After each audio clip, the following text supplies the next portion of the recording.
When my sister asked me that question, I thought she was joking. Her voice was casual, like she was asking if I'd enjoyed my coffee that morning. "Enjoying your $500,000 trust fund?" she'd said, swirling her wine glass, eyes glinting with something I couldn't name. I laughed, mostly because it felt easier than admitting I didn't know what she was talking about. But inside, something heavy dropped in my stomach like a coin into a deep, dark well. I remember the clinking of the glass against her teeth, the way she smirked like she knew I'd break the moment she said those words. A trust fund. $500,000, my name. And apparently I'd been enjoying it. But I wasn't enjoying anything. I was struggling to pay rent on a one-bedroom apartment with leaky faucets and a neighbor who smoked through the walls. So when my sister, my rich sister, the one who always got the better things, the better clothes, the better life, said that to me, I felt a chill crawl through my chest. Because if she wasn't lying, then someone else had been. Before I tell you what happened next, I need you to understand what kind of person my sister Evelyn was. To most people, she was warmth and light. She hosted charity galas, posted photos in designer dresses, and smiled with the kind of confidence that makes people lean closer when she speaks. But to me, she was a reminder of everything I wasn't. We were only 2 years apart, but we'd grown up like we were born in different worlds. When our parents passed away, first Mom, then Dad, it was Evelyn who got the house, the car, and the business connections. She was the responsible one, the planner. I was the creative one, the dreamer, the one they said would find her way eventually, and maybe they were right. I did find my way, just not the kind that made Christmas dinners any easier to sit through. I worked as an elementary art teacher. My days were filled with paint-stained aprons and laughter that made up for the lack of money. I didn't need luxury. I just wanted peace. Evelyn, on the other hand, had built herself a kingdom out of networking and inheritance.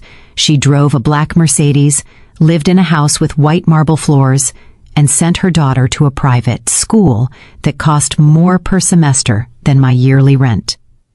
I told myself I didn't envy her, and most days I believed that, until that night. It was at our father's memorial dinner 2 years after his passing. Evelyn had rented out a private room at a restaurant downtown, the kind where the napkins are folded into shapes and the waiters look like they judge you silently if you order the wrong wine.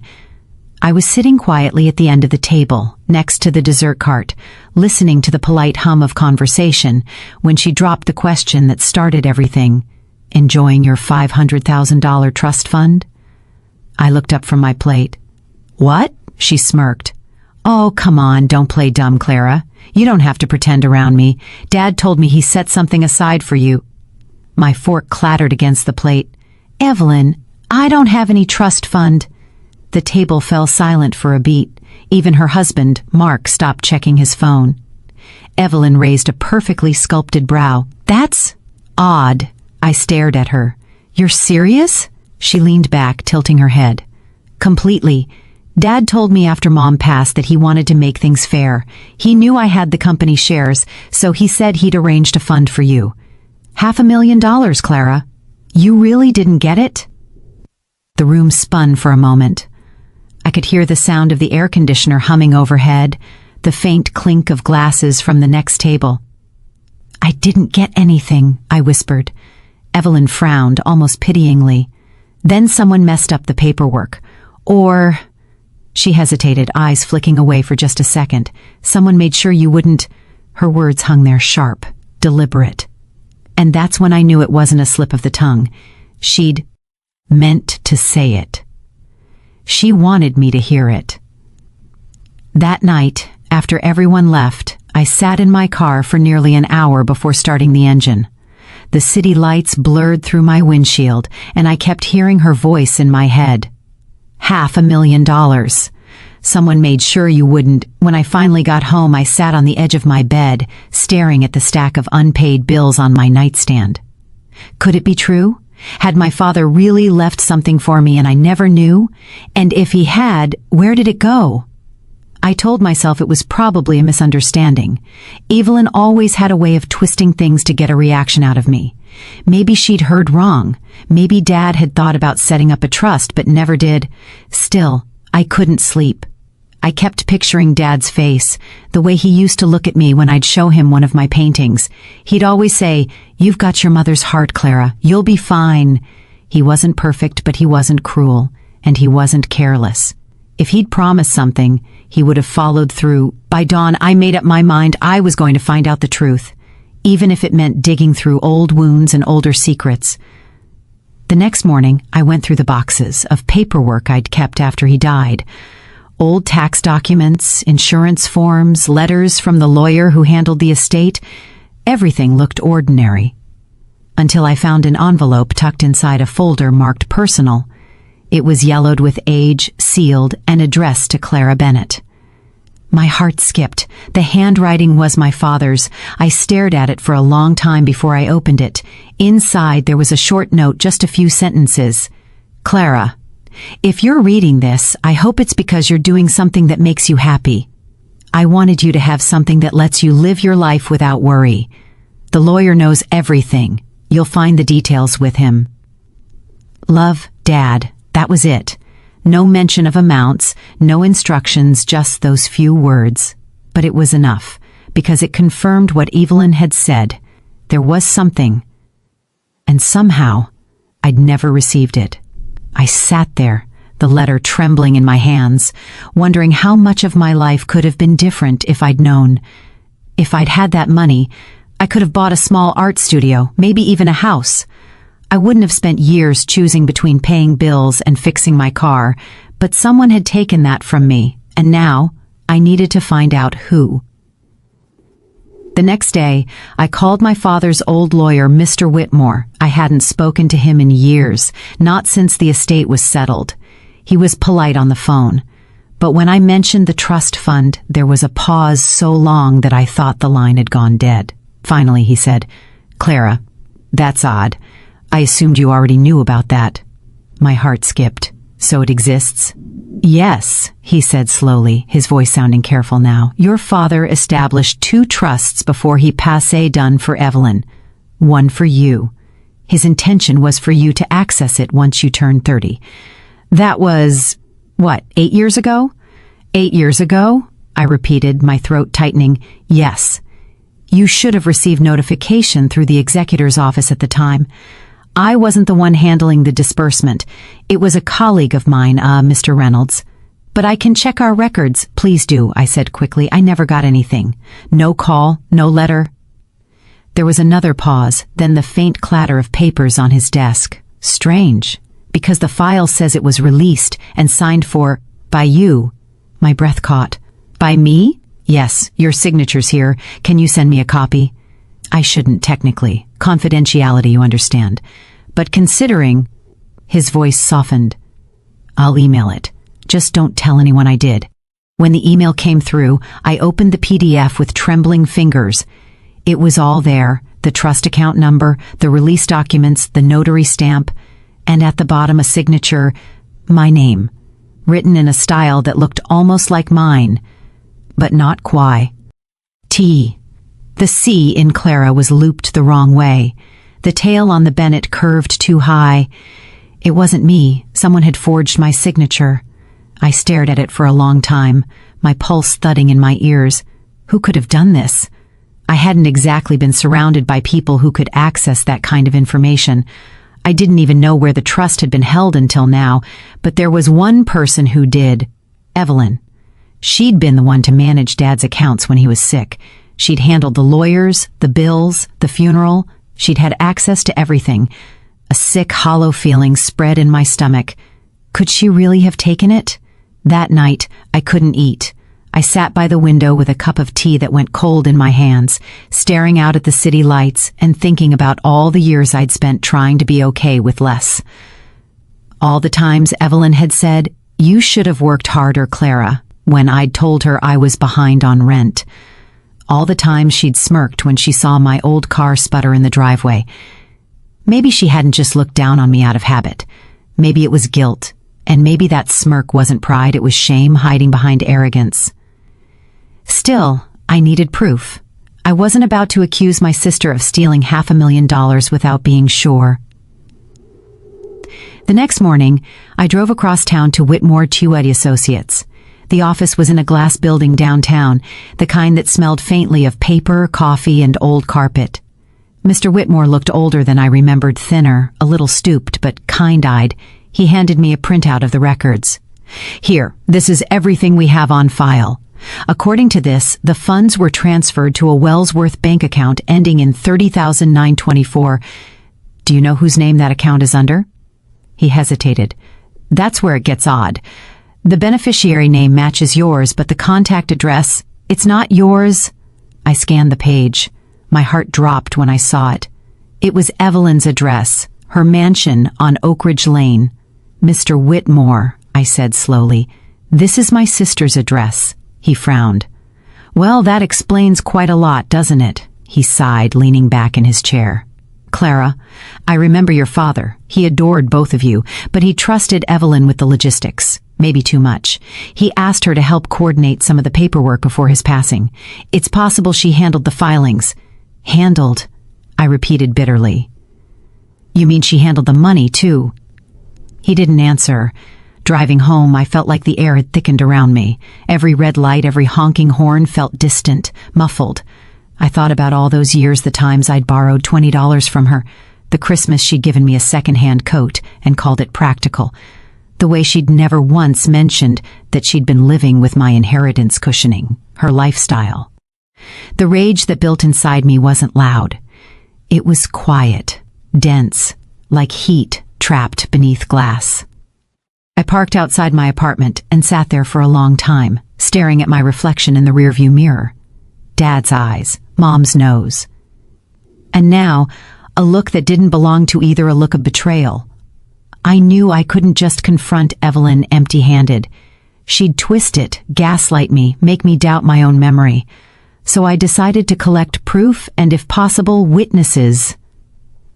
Over the next few days, I started digging quietly. I visited the bank mentioned in the file.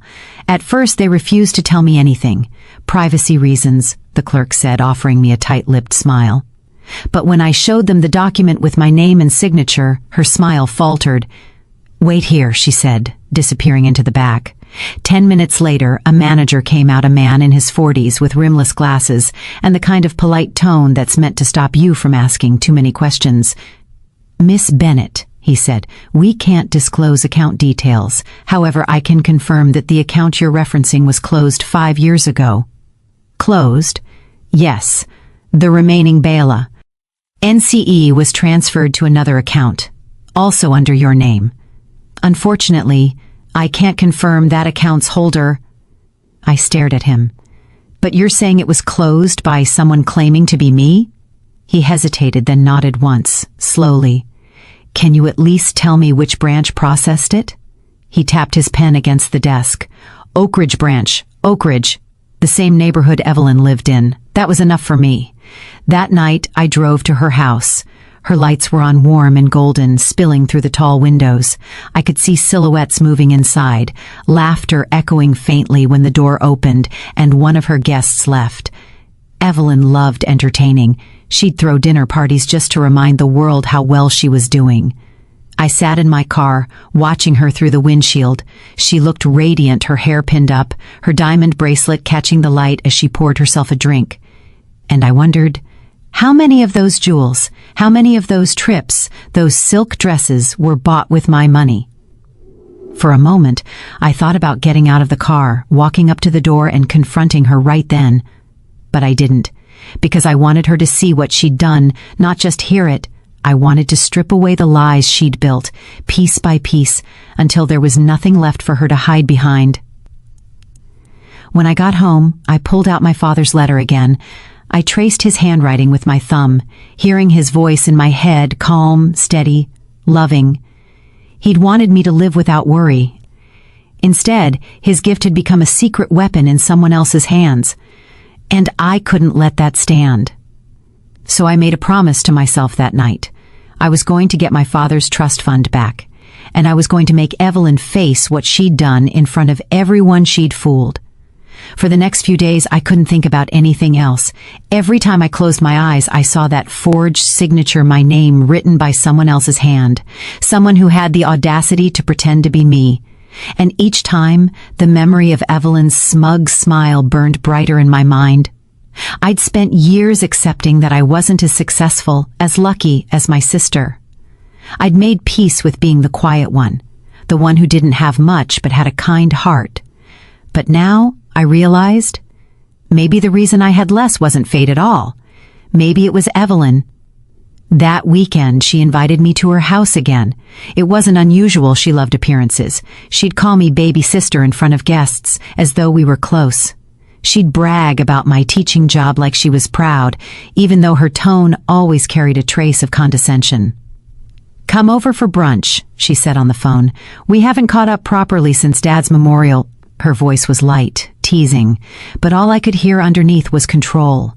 Part of me didn't want to go, but another part, the part that needed answers, told me I had to. If she'd stolen from me, I needed to see it in her eyes. Her house looked like something out of a magazine that day. The garden was trimmed to perfection, and the smell of cinnamon rolls drifted through the air as soon as I stepped inside. "Clara!" Evelyn greeted, air kissing both my cheeks. "You look tired. Are you working too much again?" I smiled tightly, just enough to keep the lights on. She laughed, a tinkling, effortless laugh that made my stomach twist.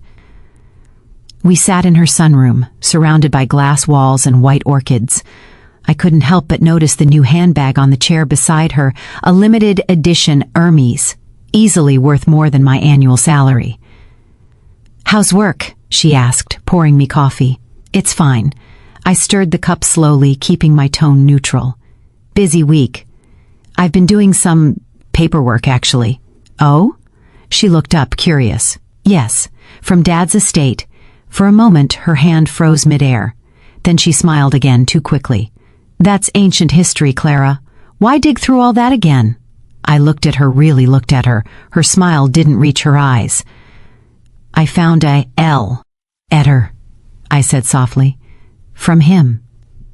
He mentioned something he left for me. Said the lawyer would know." Her eyes flicked away, just for a second. "Really? That's strange. I talked to Mr. Whitmore," I continued. "And the bank—" Now her smile faltered completely. I leaned forward. "Evelyn, they told me the trust was signed for, under my name. But the address listed wasn't mine." She blinked slow, deliberate. "Clara, what are you saying?" "I'm saying," I whispered, my voice trembling, "that you stole my inheritance." The silence that followed was heavy enough to press against my chest. Evelyn set her cup down carefully. "You're out of your mind, am I?" I pulled out my phone and placed it on the table. I took photos of the documents. The signature isn't mine. And the address, your address, is right there in black and white. She inhaled sharply. "That doesn't mean anything. Dad trusted me to handle things. Maybe there was confusion. You always lose paperwork, Clara." I felt my hands shake, but I didn't look away. "You forged my name." Her lips pressed together. For a moment, I thought she might confess, but then she laughed soft, mocking. "You always were dramatic. You really think I'd need your little trust fund?" "Yes," I said. "Because you wanted control. Because it's not about the money for you, it's about making sure I'd always be beneath you." Her eyes flashed. "You think the world owes you something because you chose to waste your life painting and playing with children? I worked for everything I have." "You didn't work for my inheritance," I shot back. She stood up suddenly, her chair scraping the marble floor. "Get out." I stayed seated. "I'm not leaving until you tell me what you did with it." Evelyn's jaw tightened. "You don't want to play this game with me, Clara." But I did, because in that moment I saw something flicker behind her anger guilt. Real, unguarded guilt. And I knew I was right. I left her house shaking. My hands trembled as I drove home, tears blurring the road. She'd done it. My own sister, the person I'd trusted most, the person who'd promised to look out for me after Dad passed. And now I understood every cruel joke, every cold smile, every "you're just not business-minded like me" she'd ever said. She'd been protecting herself from the day someone might find out. That night, I sat in my apartment surrounded by papers, screenshots, and printed emails. My heart was breaking, but my mind was sharp. I was going to expose her. I didn't know how yet, but I knew who could help me. Mr. Whitmore. When I met him again 2 days later, I told him everything: the confrontation, the forged signature, the address. He listened quietly, his hands folded. When I finished, he sighed. "I was afraid of this," he said softly. "Your father's instructions were clear. The trust was meant for you alone. Evelyn was supposed to assist, not access." He opened a drawer and pulled out a manila folder. "I kept backup copies of the original authorization letters. Yours is missing from the records. Hers, however—" He handed me a paper. At the bottom, in my father's handwriting, were the words, "Evelyn will help ensure both daughters receive their rightful shares." I looked at him. "That's how she did it, isn't it? She took that help ensure as permission to handle it herself." "Exactly. And because the executor accepted her version of events, the funds were released before we could intervene." I clenched the paper in my hand. "Can this be reversed?" He hesitated. "It's been years, Clara. Legally difficult. But if you can prove forgery, you could at least recover damages." I nodded slowly. "Then that's what I'll do." That evening, I drafted a letter to Evelyn. No shouting, no threats, just calm words that cut deeper than anger ever could. "Evelyn, I know what you did.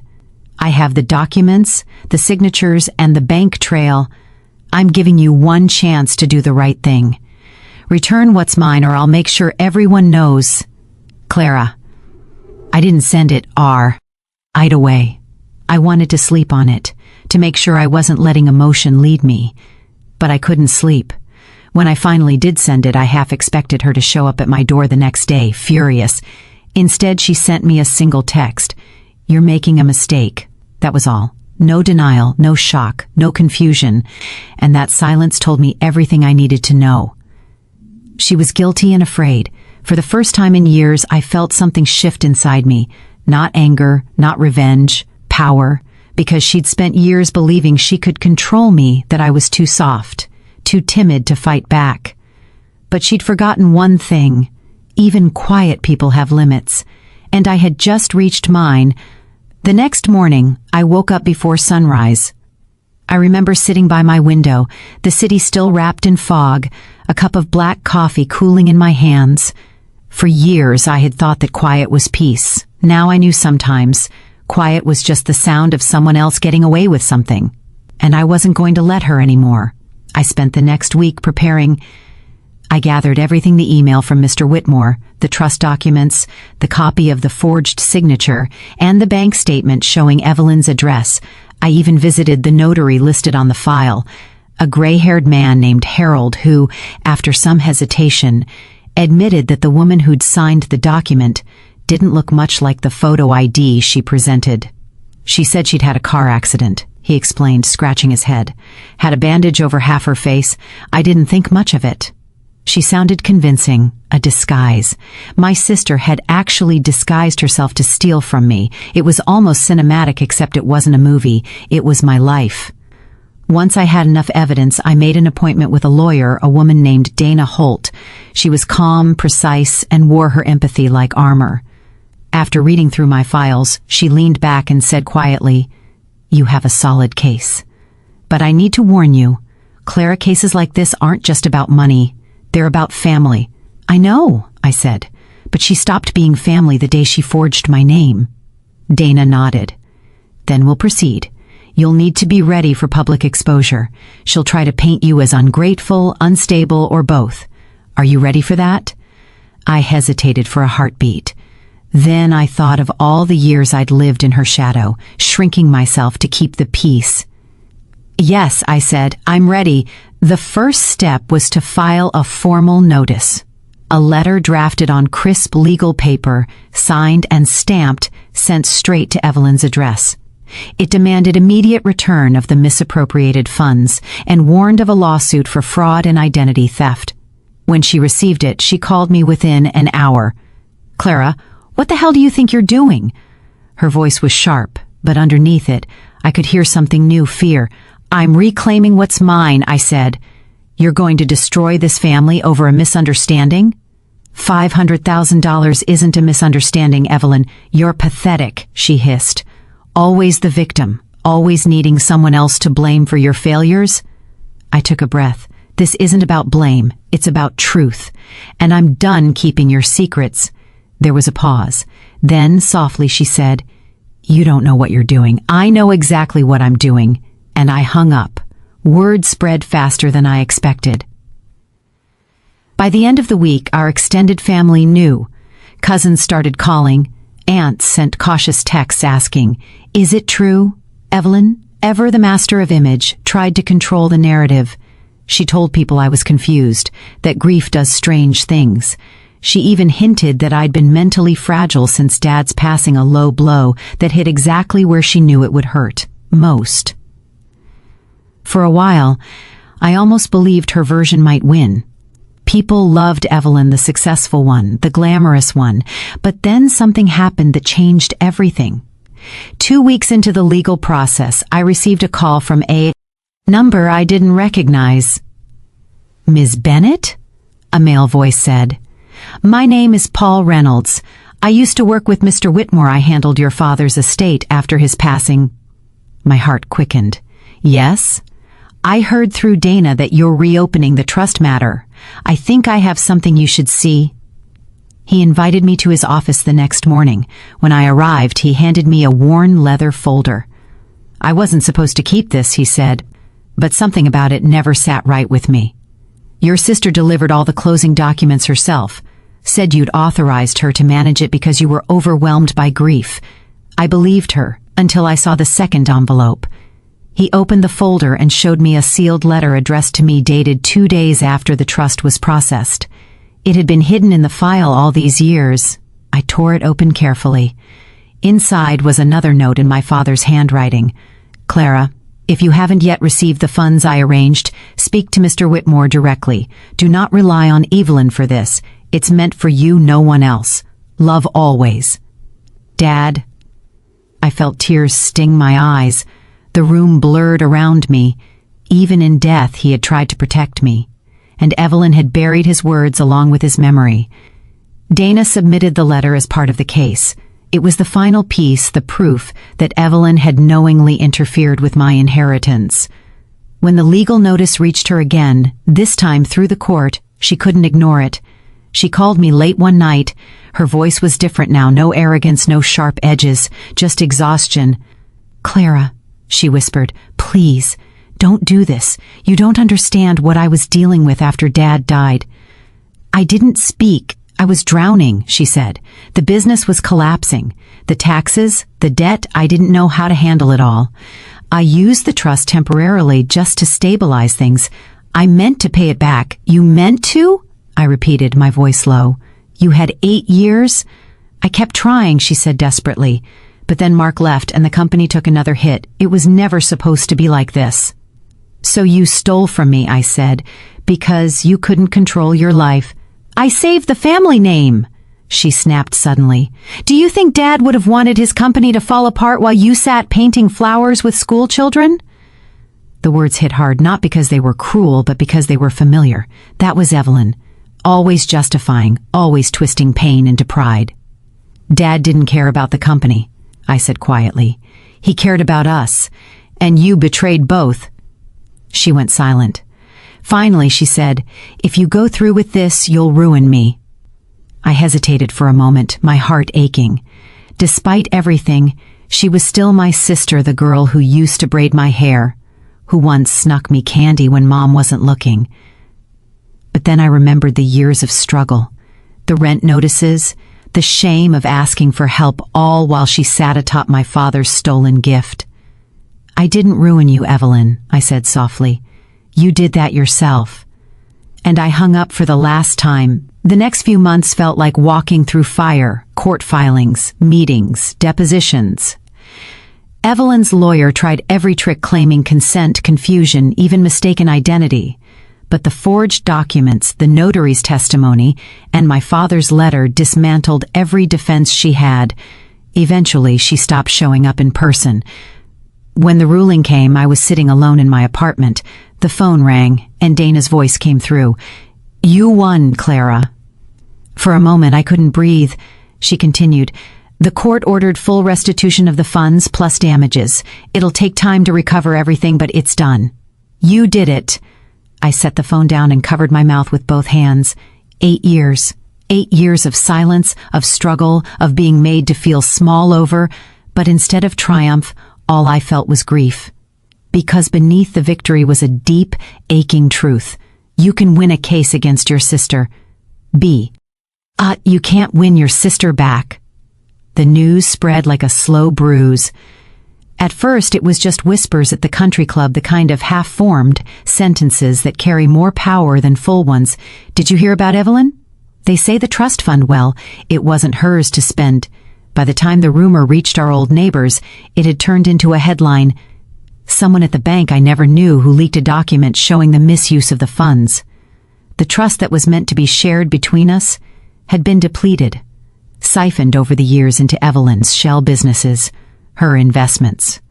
My father's legacy was now tangled in debt, the numbers stark and unforgiving under her name.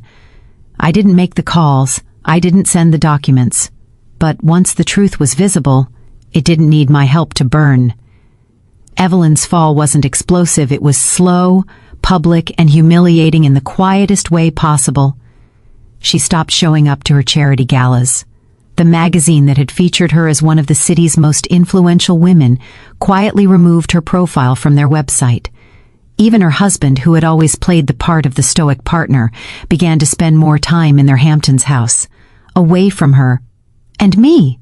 I tried not to watch, but every time her name flashed on the evening news, I couldn't look away. One morning, my phone rang. It was her. "Clara," she said softly, her voice small. "Can we talk?" For a second I almost hung up, but something in her tone, something human, something I hadn't heard in years, made me pause. We met at the same cafe where I'd once worked. The place hadn't changed much. The smell of roasted beans, the low hum of jazz, the way the morning sun painted the tables gold.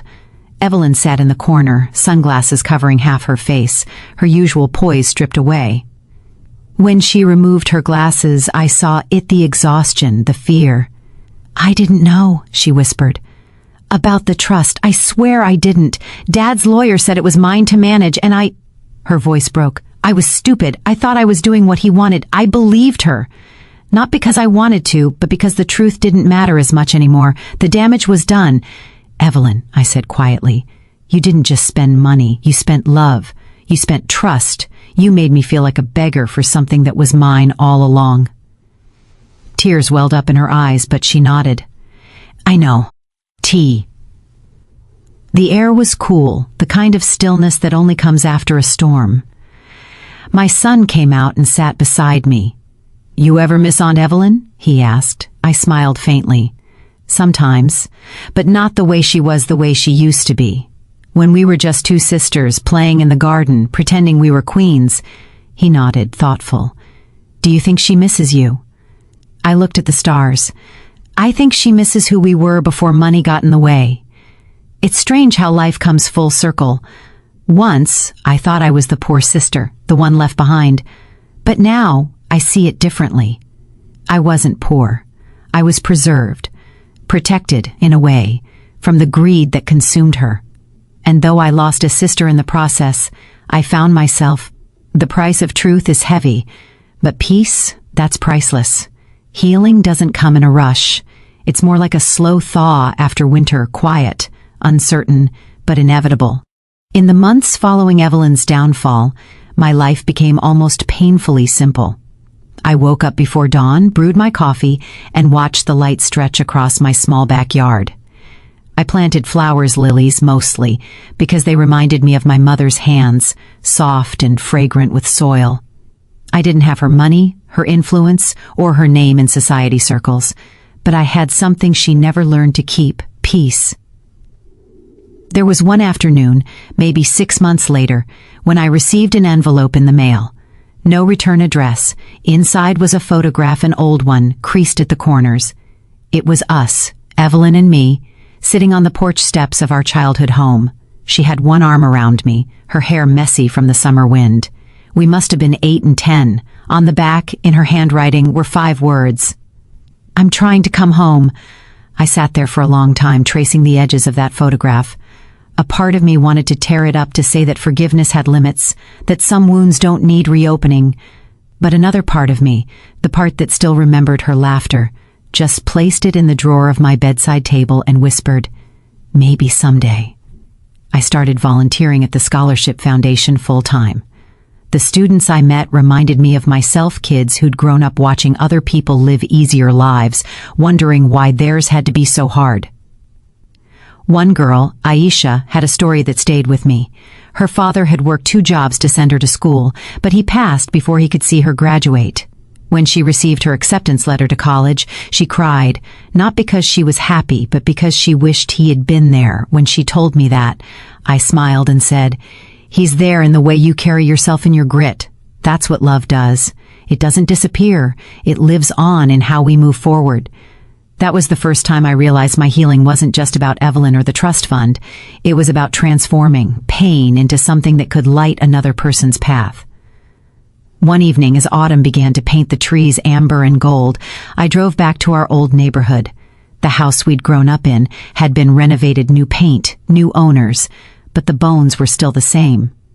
I parked across the street and just sat there, listening to the sound of children laughing in the yard. It hit me then. That house had seen everything, our games, our fights, our dreams, our downfall. And now it belonged to someone else. Maybe that was how it was meant to be. Some homes are just chapters. They're not meant to hold your entire story. A few days later, I received another letter from Evelyn. This time it was longer. She wrote about her garden, how it had grown wild at first because she'd planted too many seeds too close together. How she'd learned that sometimes you have to let certain plants die to let others breathe. "I think I finally understand what Dad meant by balance," she wrote. "He wanted us to take care of each other, not compete, not compare, just care. There was no plea for forgiveness, no expectation, just reflection." I sat at my kitchen table, the morning sun spilling across the letter, and for the first time in years, I felt something soften inside me.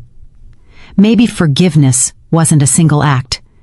Maybe it was a series of small, quiet decisions not to hate anymore.